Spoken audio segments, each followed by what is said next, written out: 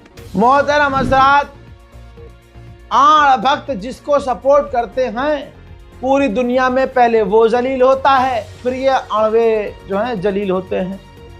इनका बाप भी पनौती और ये भी पनौती।